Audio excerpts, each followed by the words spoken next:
Arga mengikat kembali tali sepatu bututnya. Ia memeriksa tas lempangnya yang berisi beberapa paket kecil yang harus ia antar pagi itu. Pekerjaannya sebagai kurir paket memang tidak menjanjikan glamor. Tetapi sejak 2 tahun lalu, ia memutuskannya sebagai jalan untuk menafkahi rumah tangga. Baginya, pekerjaan apapun asal halal sudah lebih dari cukup. Sayangnya, tidak demikian bagi istrinya, Nadia. Ya Allah mas, setiap hari cuma gitu aja. Ngangkut paket, panas-panasan, pulang bau keringat. Kamu gak mau cari kerja lain gitu? Gerutu Nadia yang sedang duduk di meja rias, melapikan alisnya. Arga menarik napas panjang. Yang penting kan aku cari uang di. Kita masih bisa makan, masih bisa bayar kontrakan, masih bisa nabung meskipun sedikit. Nadia hanya mendengus, memutar bola mata. Kalau aku diterima kerja nanti, aku gak mau hidup gini terus. Capek jadi orang susah. Sudah hampir setahun Nadia melamar kerja ke berbagai perusahaan. Namun, selalu gagal. Wajar saja ia mulai frustrasi, batin Arga. Tetapi tetap saja, rasa frustasi itu bukan alasan untuk merendahkan suami sendiri. Pagi itu rumah terasa tegang seperti biasa. Bukan karena pertengkaran besar, tapi karena sindiran kecil yang hampir tiap hari dilontarkan Nadia. Tapi Arga tetap melangkah keluar dengan senyum tipis. Dia percaya, seburuk apapun hari itu nanti, pulang ke rumah harus tetap dengan hati baik. Itu prinsipnya. Siang hari, Nadia menerima telepon. Suaranya yang semula lemas tersentak bersemangat. Halo? Iya, benar. Saya Nadia. Senyumnya perlahan melebar. Oh, besok bisa, Bu. Jam berapa?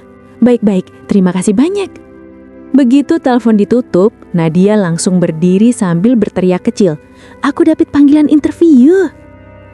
Ia menari-nari kecil di ruang tamu. Untuk pertama kalinya setelah sekian lama, wajahnya tampak penuh harapan. Saat Arga pulang sore itu, keringat masih menetes tetapi senyumnya tulus ketika Nadia memeluknya. Mas, aku dapat interview besok di perusahaan besar. Namanya Genava Corp. Kantornya yang gedung kaca besar itu, tahu kan? Arga ikut bahagia. Alhamdulillah, akhirnya. Semoga lancar ya, Di. Nadia mengangguk tanpa nada merendahkan. Sore itu, suasana rumah sedikit lebih hangat. Keesokan harinya, Nadia berangkat dengan pakaian rapi. Arga mengantar sampai depan gedung dengan motor tuanya. Nadia sempat sedikit malu ketika beberapa karyawan lewat dan memandang motor Arga yang jelas jauh dari kata layak. Mas, turunin aku di sini aja, jangan sampai depan pintu, malu, katanya berbisik.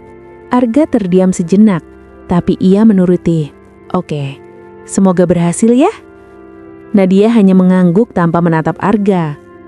Beberapa jam kemudian, Nadia keluar dengan wajah berseri-seri. Mas, kayaknya aku bakal diterima, ujarnya sambil membuka helm kecil yang tadi Arga pinjamkan. Bagus dong. Tidak lama setelah proses interview itu, benar saja, Nadia menerima kabar bahwa ia diterima bekerja. Arga mengangkat kedua tangannya bersyukur. Mas, aku kerja beneran di perusahaan besar, gajinya juga lumayan, seru Nadia, lebih bahagia dari yang pernah Arga melihat selama mereka menikah. Arga memeluknya lembut. Mas bangga sama kamu. Tetapi kebahagiaan itu tidak bertahan lama. Hari pertama Nadia bekerja, ia mengenakan blus putih dan rok setutut. Penampilannya menunjukkan percaya diri yang tinggi. Saat pulang kerja, sikapnya berubah. Ia mulai semakin angkuh. Bahkan di meja makan, ia berkata dengan lantang pada keluarganya yang datang berkunjung.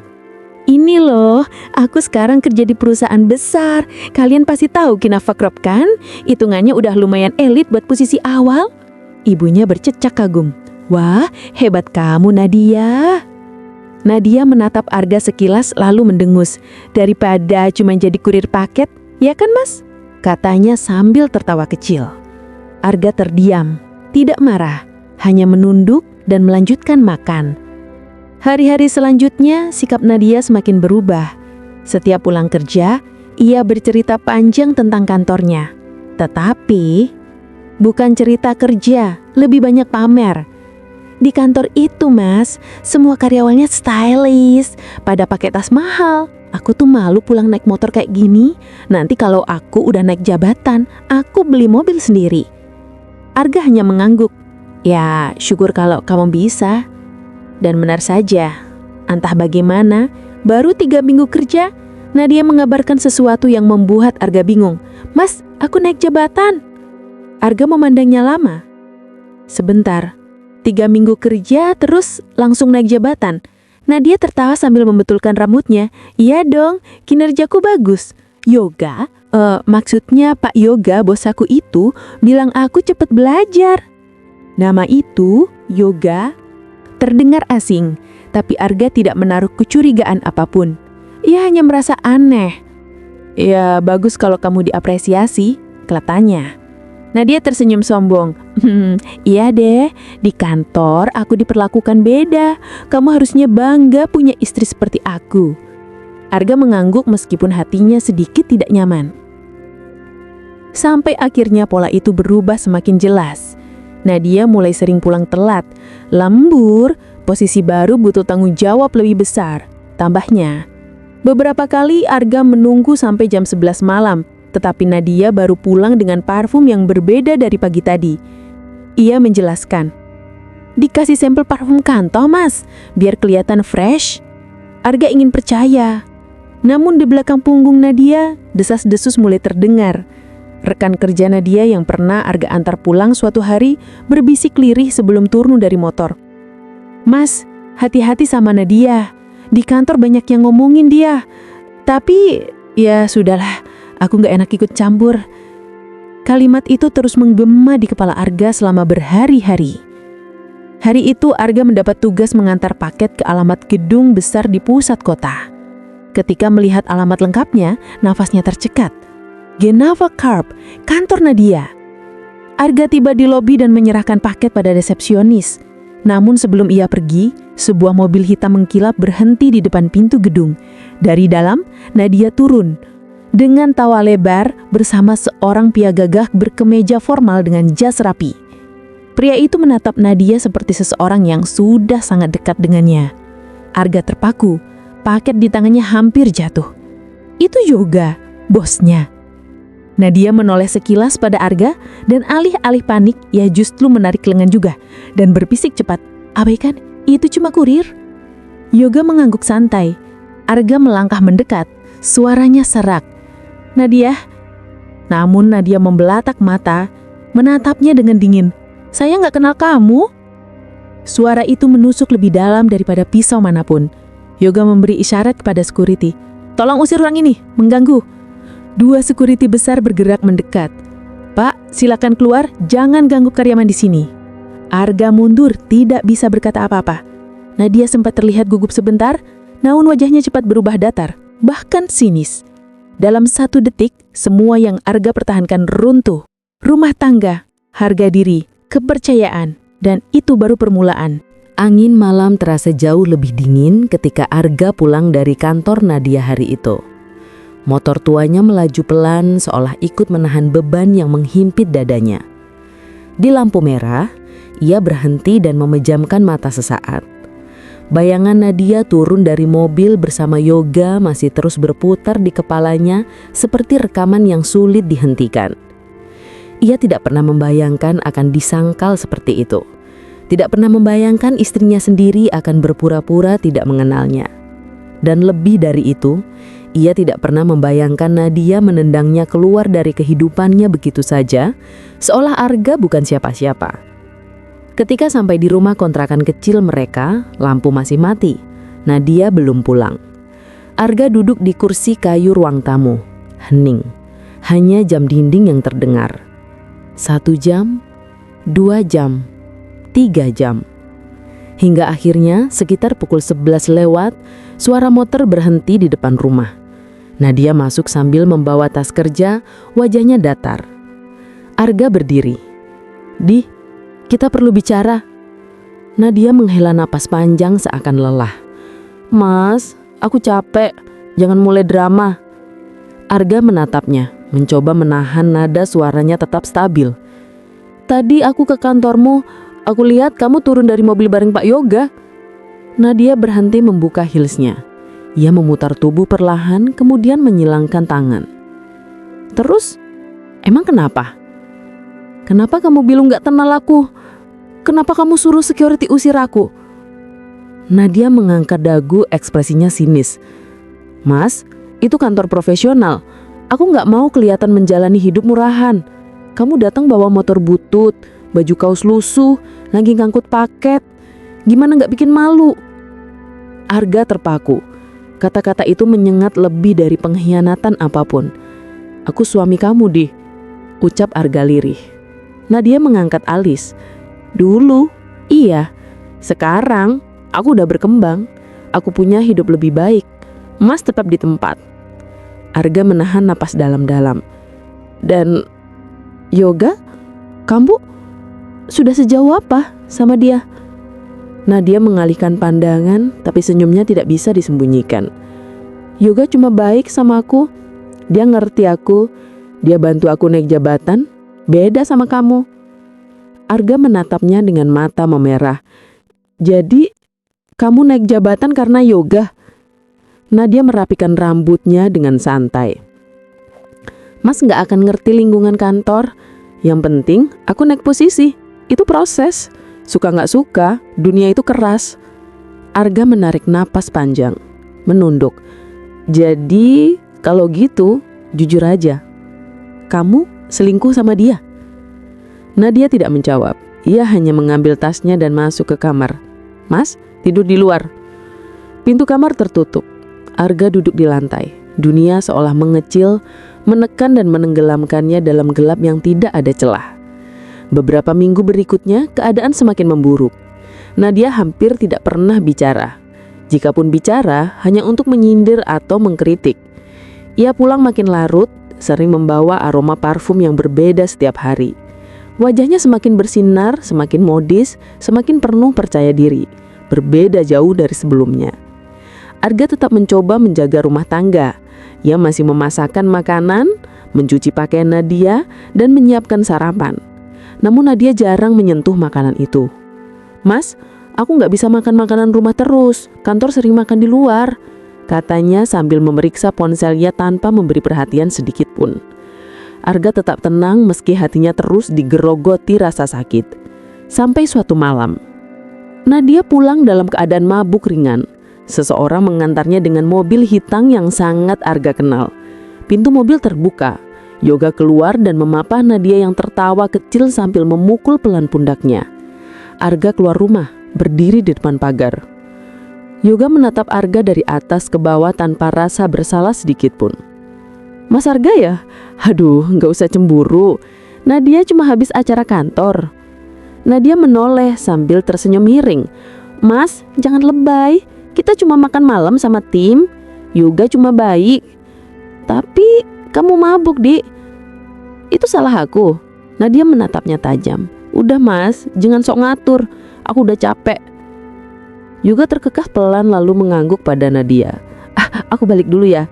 Besok lembur lagi. Mobil itu pergi dan meninggalkan suara mesin halus kontras dengan ketegangan yang tertinggal. Arga menuntun Nadia masuk rumah. Tapi Nadia justru mendorong tangannya. Jangan sentuh aku, kamu bau. Arga memejamkan mata sejenak. Tidak ada kalimat yang bisa keluar tanpa meledak. Jadi ia memilih diam. Beberapa hari kemudian sebuah peristiwa membuat semuanya semakin jelas. Seorang rekan Nadia yang baik hati, wanita paruh bada bernama Bu Mira, menghampiri Arga ketika ia sedang mengantarkan paket di area perkantoran. Mas Arga, boleh bicara sebentar?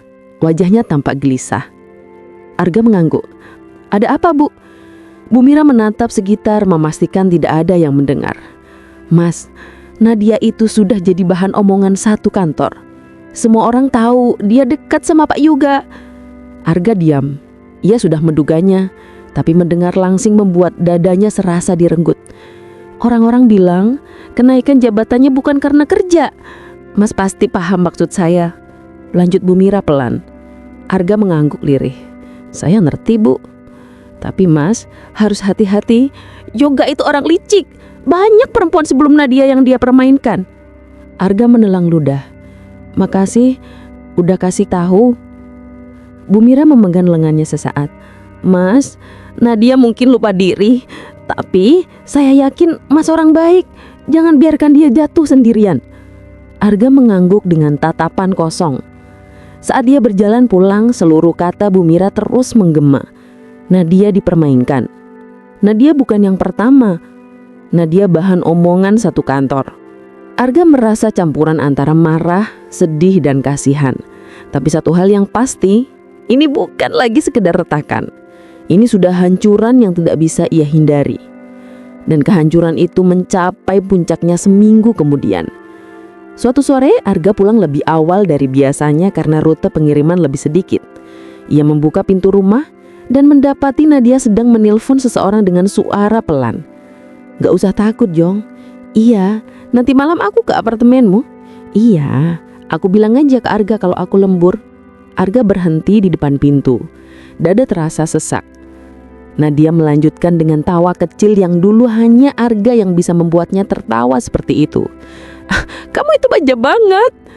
Arga mundur satu langkah, lalu satu langkah lagi, tanpa suara. Ia tidak ingin mendengar kata-kata berikutnya. Di luar, hujan mulai turun. Namun di dalam dada Arga, badai sudah jauh lebih dulu menghancurkan semuanya. Malam itu, Arga tahu satu hal. Rumah tangganya sudah tidak bisa diselamatkan. Tapi ia belum tahu bahwa suatu hari yang hancur bukan hanya rumah tangganya. Nadia dan juga akan menerima balasan yang jauh lebih besar dari apa yang pernah mereka bayangkan. Hujan deras malam itu membasahi seluruh halaman kontrakan kecil Arga. Atap seng memantulkan suara air seperti genderang yang tak berhenti. Arga duduk di teras, masih dengan pakaian kerja, membiarkan hujan mengenai sebagian tubuhnya. Ia tidak berusaha masuk rumah. Tidak ada alasan untuk masuk. Setiap kenangan tentang Nadia yang dulu lembut, dulu ceria, dulu memeluknya dengan hangat, kini terasa seperti kebohongan yang panjang. Di dalam rumah, Nadia masih sibuk berdandan. Ia keluar kamar dengan tas kecil di tangan, mengikat rambutnya, dan memakai parfum. "Mas, aku lembur. Jangan tunggu," katanya sambil berlalu cepat ke pintu. Arga bangkit. Nadia berhenti tanpa menoleh. "Apalagi?" Arga menahan nafas sejenak. "Aku tahu kamu gak lembur. Aku dengar kamu telepon yoga." Nadia memutar tubuh perlahan. Tatapannya dingin, namun ada sedikit kegugupan yang disamarkan. "Mas, kamu mau ngatur-ngatur aku? Kita aja udah gak cocok. Aku kerja, aku punya kehidupan baru. Kamu harusnya sadar diri." "Kalau kamu mau pergi dari aku," suara Arga hampir bergetar, "setidaknya bilang jujur." Tatapan Nadia berubah keras. "Mas, jangan bikin semuanya ribet. Aku cuma mau hidup yang lebih baik. Yoga bisa kasih itu. Kamu cuma kurir paket." Ucapan itu seperti batu yang menghantam dada Arga. Nadia membuka pintu dan pergi tanpa pamit. Mobil hitam yoga datang menjemput beberapa detik kemudian. Arga hanya berdiri di sana, menatap kesunyian yang semakin dalam. 3 hari setelah kejadian itu, Arga memutuskan sesuatu. Ia tidak ingin mengejar Nadia, tidak ingin memaksanya pulang, tidak ingin memohon. Yang ia inginkan hanyalah kebenaran. Dan kebenaran itu akan datang bukan lewat amarah, tapi lewat kesabaran. Arga mulai mengumpulkan potongan-potongan kejadian. Ia bertemu lagi dengan Bu Mira, yang akhirnya setelah melihat kondisi Arga, mau bercerita lebih banyak. "Mas Arga, Nadia itu bukan korban. Dia sadar apa yang dia lakukan. Yoga itu memang sering ganti-ganti perempuan, tapi Nadia ikut karena dia mau." Arga mendengarkan dengan tenang. "Banyak yang kasihan sama Mas. Semua orang kantor tahu, tapi nggak ada yang berani ngomong." Arga mengangguk pelan. "Bu, Saya cuma mau bukti.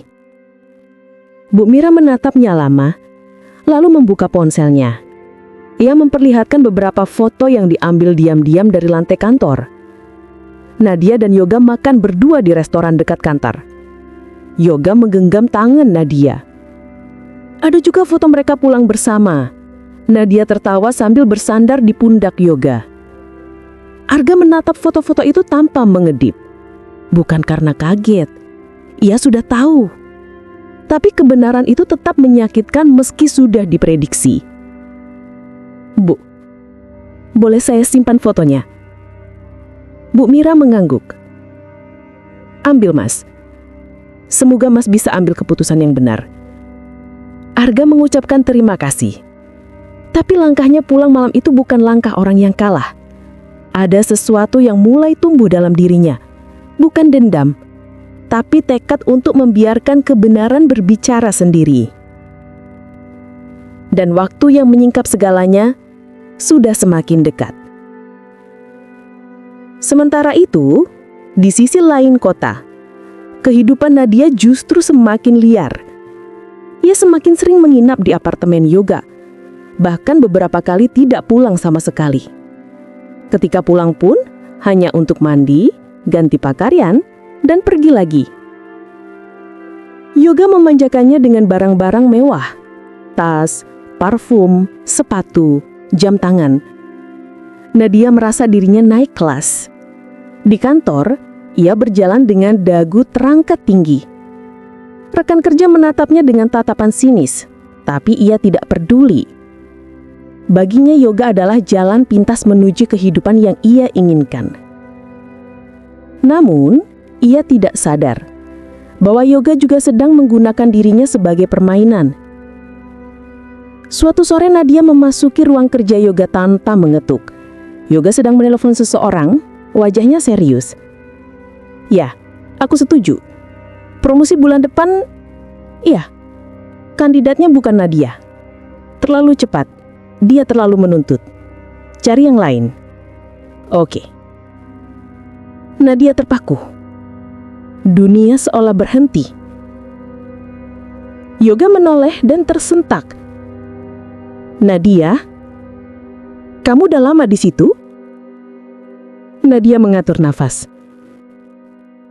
Jadi, kamu mau gantiin aku? Kamu bilang kamu mau bantu aku naik lagi? Yoga mendekat, merangkul bahunya. Sayang, jangan salah paham. Itu cuma tugas. Semua karyawan bisa naik kalau layak. Nadia menepis tangan Yoga. Aku udah ngasih semuanya ke kamu. Yoga menertawakan piring. Dan aku juga udah kasih banyak ke kamu. Jangan tamat. Untuk pertama kalinya, Nadia merasakan ketakutan kecil dalam hatinya. Namun ia menepisnya, meyakinkan diri bahwa Yoga hanya sedang sibuk. Ia tidak tahu. Itu adalah tanda pertama bahwa posisinya tidak aman. Di rumah kontrakan, Arga menerima kabar lain dari kurir lain yang juga mengantar ke kantor Nadia. Mas Arga, saya lihat bosnya pegang pinggang Mbak Nadia di parkiran. Gimana ya? Saya cuma mau kasih tahu karena saya kenal Mas lama. Arga mengangguk. Terima kasih. Semua orang tahu, kecuali Nadia yang masih merasa dunia memujanya. Arga duduk di meja kecil ruang tamu, menatap foto-foto Bu Mira dan beberapa pesan yang pernah dilihatnya tanpa sengaja di ponsel Nadia. Hatinya sakit, tapi kepalanya dingin. Arga tidak berniat membalas dengan tangan. Ia tidak berniat melakukan hal bodoh. Tapi ia tahu satu hal. Ketika seseorang bermain dengan kebohongan, pada akhirnya, kebohongan itu akan menatap mereka kembali dengan wajah yang jauh lebih kejam. Dan hari itu mulai mendekat. Malam berikutnya, sebuah ketukan keras terdengar di pintu. Arga membuka. Dan seorang pria berjas berdiri dengan wajah panik. Matanya merah, nafasnya kacau. Mas Arga, Suaranya serak. Arga mengangguk. Iya? Siapa ya? Pria itu meremas rambutnya. Saya Randy. Saya suami dari mantan sekretaris yoga dulu. Arga menatapnya tajam. Randy menelan ludah. Mas, saya mau peringatkan. Yoga itu bukan cuma selingkuh. Dia suka jebak perempuan. Dia bikin karir mereka naik sebentar, terus jatuhin tiba-tiba, terus pindah ke perempuan lain. Arga membeku. Nadia pindah jadi selanjutnya. Arga menghela nafas panjang. Saya sudah menduganya. Randy mengantuk putus asa. Mas, saya cuma nggak mau orang lain ngerasain hancurnya rumah tangga kayak saya. Yoga itu bahaya. Arga menatap pria itu dalam-dalam. Terima kasih. Tapi saya nggak akan buru-buru ambil tindakan. Kadang, orang seperti Yoga jatuh karena ulahnya sendiri. Randy menatap Arga Mama, lalu berbalik. Kalau begitu, Mas lebih kuat dari saya. Randy pergi meninggalkan Arga dengan pikiran yang semakin jernih. Kebenaran sudah terkumpul. Semua bukti sudah di tangan. Arga tidak akan menyentuh keduanya, Nadia ataupun Yoga.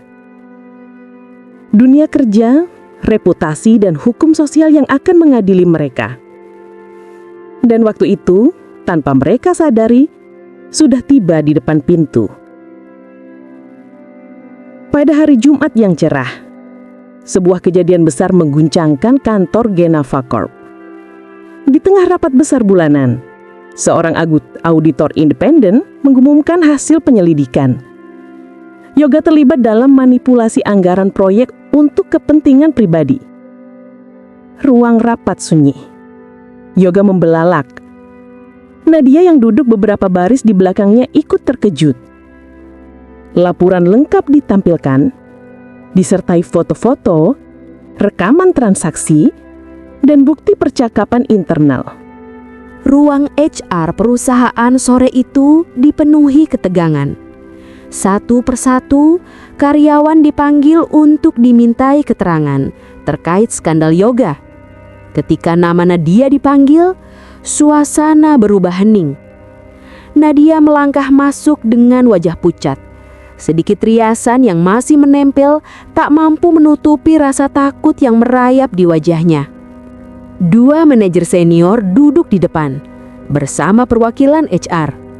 "Silahkan duduk Nadia," ucap salah satu manajer, suaranya dingin dan formal.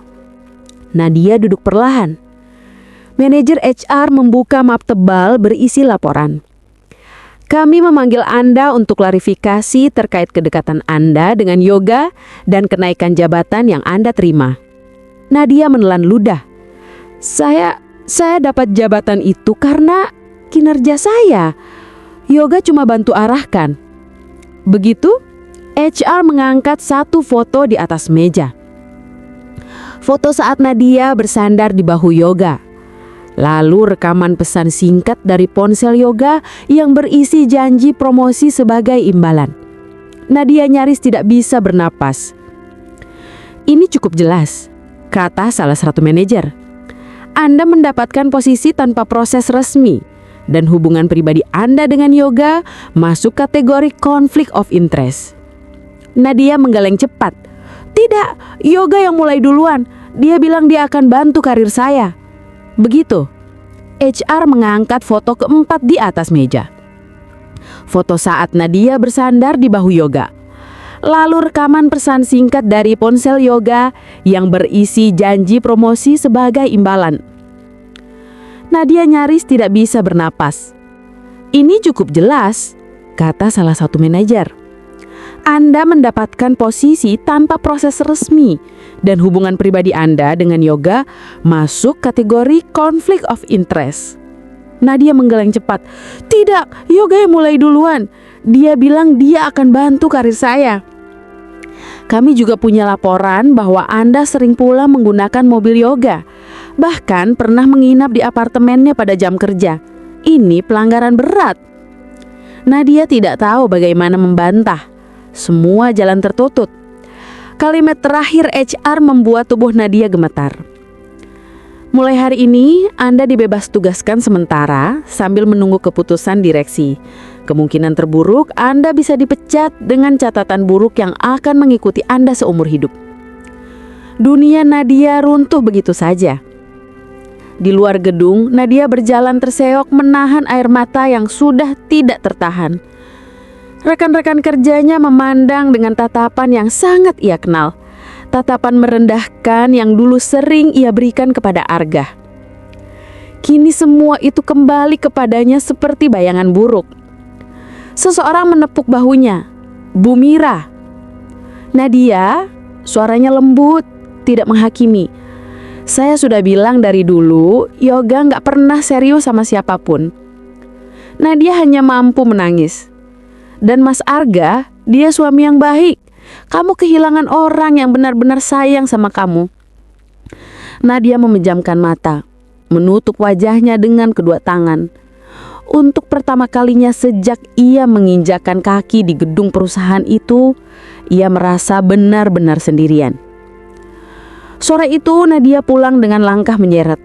Rumah kontrakan Arga terlihat lebih kecil dari biasanya, sesak dan penuh kenangan yang kini menusuk. Ia membuka pintu. Rumah itu hening. Arga duduk di kursi ruang tamu memegang map. Tatapan keduanya bertemu. Nadia menutup pintu perlahan. Bahunya bergetar. Mas, aku mau bicara. Arga tidak bergerak. Aku juga mau. Nadia mendekat. Suaranya pecah. Mas, di kantor aku dibebas tugaskan sementara. Mereka bilang bisa saja aku dipecat. Yoga sudah ditangkap polisi. Dia ternyata pakai uang kantor buat proyek pribadi. Aku nggak tahu, Mas. Aku cuma Arga memotong dengan lirih. Aku tahu, Di. Nadia terdiam. Arga meletakkan map di meja. Semua bukti yang kamu lihat di kantor, aku nggak laporin apa-apa. Aku cuma kumpulin buat jaga-jaga. Yoga jatuh bukan karena aku, tapi karena apa yang dia lakukan sendiri. Nadia menunduk, tangisnya semakin keras. Mas, aku salah. Aku bodoh. Aku pilih Yoga karena aku pikir dia bisa bikin hidupku naik cepat. Tapi dia cuma manfaatin aku, Mas. Maafin aku mohon. Arga menarik napas pelan. Dia menatap wajah Nadia lama, seolah mencari sisa-sisa perempuan yang dulu ia cintai dengan tulus.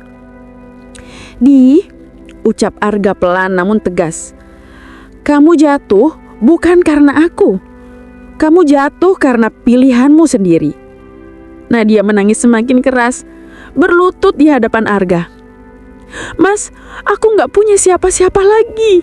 Aku hancur, Mas. Arga menggeleng lemah. Kamu punya dirimu sendiri. Tapi kamu sudah buang aku dari hidupmu sejak hari kamu bilang kamu malu punya suami kayak aku. Mas, aku khilaf. Hilaf itu sekali, Di. Kamu kebohongan selama berbulan-bulan. Kamu selingkuh, ninggalin rumah, ninggalin janji, dan kamu jatuhin aku di depan banyak orang.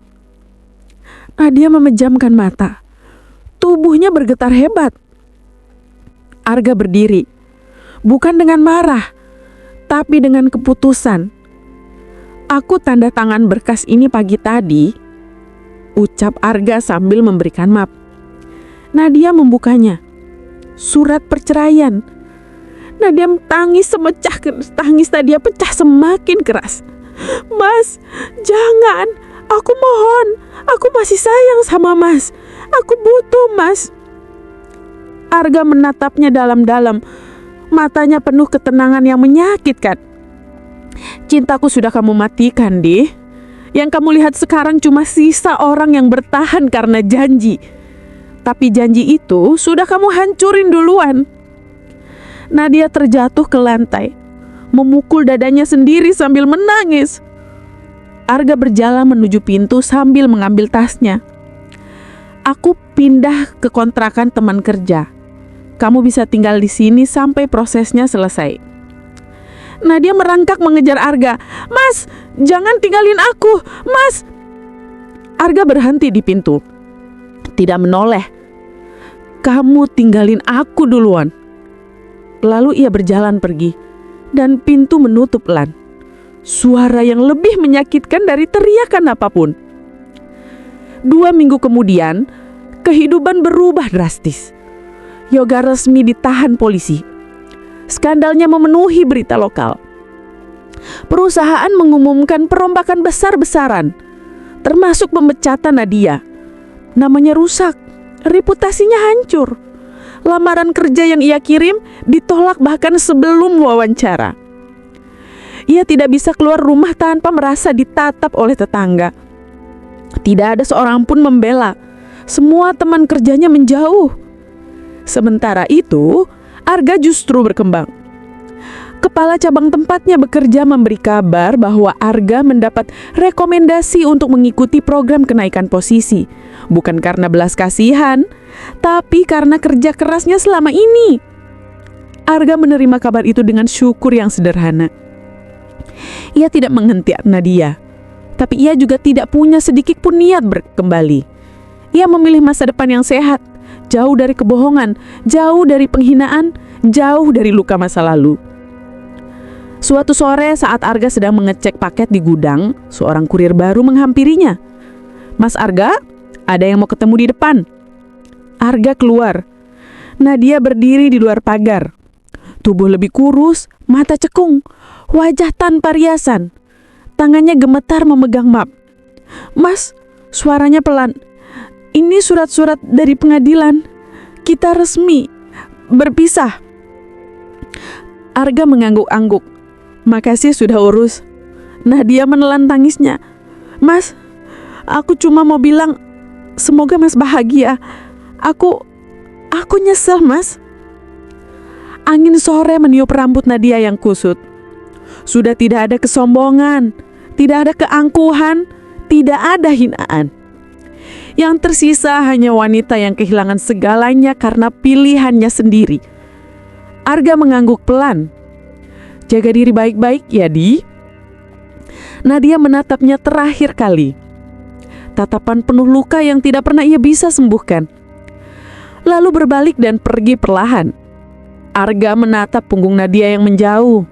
Tidak dengan benci, tidak dengan dendam. Hanya dengan rasa lega bahwa hidupnya akhirnya kembali ke jalur yang seharusnya. Kehancuran Nadia dan Yoga bukanlah balas dendam Arga. Itu adalah buah dari pilihan mereka sendiri. Dan Arga, dia melangkah ke hidup baru yang lebih baik, dengan kepala tegak, tanpa membawa dendam, tanpa membawa masa lalu yang beracun. Ia membuktikan satu hal, tidak perlu membalas dengan tangan. Waktu akan selalu